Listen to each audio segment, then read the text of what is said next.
Sahabat setia Gowori yang dikasih Tuhan, Shalom. Hari ini adalah Rabu 11 Maret 2026. Hari ini kita akan bersama-sama merenungkan firman Tuhan yang diambil dari Injil Matius 5 ayat 17 sampai dengan 19. Kita siapkan hati kita. Terpujilah Kristus Tuhan, Raja mulia dan kekal. Sabdamu ya Tuhan adalah roh dan kehidupan. Engkau mempunyai sabda kehidupan kekal.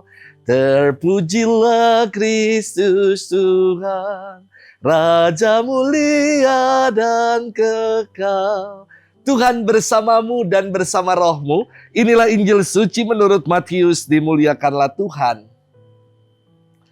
Dalam khotbah di bukit, Yesus berkata kepada murid-muridnya, "Janganlah kamu menyangka bahwa aku datang untuk meniadakan hukum Taurat atau kitab para nabi.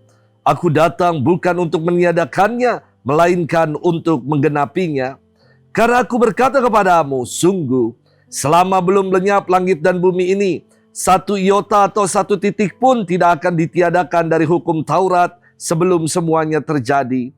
Karena itu, siapa yang meniadakan salah satu perintah Taurat sekalipun yang paling kecil dan mengajarkannya demikian kepada orang lain, ia akan menduduki tempat yang paling rendah di dalam kerajaan surga. Tetapi siapa yang melakukan dan mengajarkan segala perintah Taurat, ia akan menduduki tempat yang tinggi di dalam kerajaan surga." Demikianlah sabda Tuhan. Terpujilah Kristus. Sahabat setia Gowori yang dikasih Tuhan, Shalom.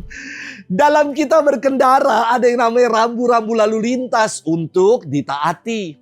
Namun motivasi para pengguna jalan, para pengendara menaati rambu-rambu lalu lintas itu berbeda-beda.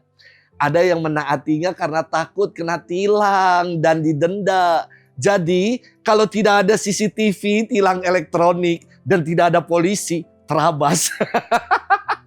Namun ada yang menaati rambu-rambu karena tahu aturan itu dibuat agar menciptakan ketertiban dan mendatangkan keselamatan. Sahabat setia Gowori yang dikasihi Tuhan, kita masuk yang pengendara yang mana ya?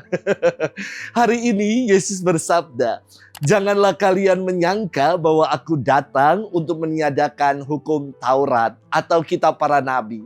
Aku datang bukan untuk meniadakannya, melainkan untuk menggenapinya."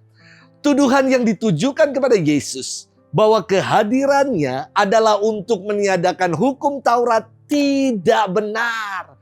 Apa yang Yesus buat justru menggenapi hukum Taurat dan kitab para nabi. Yesus menggenapi tuntutan-tuntutan hukum Musa yang menuntut kepatuhan sempurna di bawah ancaman kutuk. Yesus ingin mengatakan bahwa motivasi dalam mematuhi Taurat bukan pada ketakutan dan di bawah ancaman mendapat celaka atau hukuman, tetapi mematuhi hukum Taurat sebagai jalan untuk memperoleh keselamatan. Pernyataan Yesus bahwa satu iota atau satu titik pun yang menjadi perwakilan tanda terkecil dalam aksara Ibrani tidak akan dihilangkan sampai semuanya digenapi. Ini bermakna tidak ada bagian dari hukum Taurat yang ditiadakan sampai seluruhnya benar-benar digenapi tujuannya. Dan Yesus menggenapi Taurat. Bahwa keselamatan yang dijanjikan dalam Taurat hadir dalam diri Yesus yang wafat untuk menebus dosa dan bangkit untuk menyelamatkan kita. Sahabat setia Gowori yang dikasihi Tuhan, kehadiran Yesus adalah untuk menggenapi seluruh isi Taurat. Orang mematuhi hukum Taurat agar memperoleh keselamatan. Dan kehadiran Yesus untuk memberi keselamatan. Sebab kita menyebutnya sebagai Sang Juru Selamat. Yesus bukan hanya mengajar. Tetapi apa yang ia ajarkan itu juga yang ia buat dalam hidupnya. Mari kita juga mau menjadi pribadi-pribadi yang mau menghidupi ajaran iman, ajaran Tuhan. Jangan lagi menjadi pribadi-pribadi yang ganjil, pribadi yang lalai, yang tidak menghidupi ajaran iman dan ajaran Tuhan.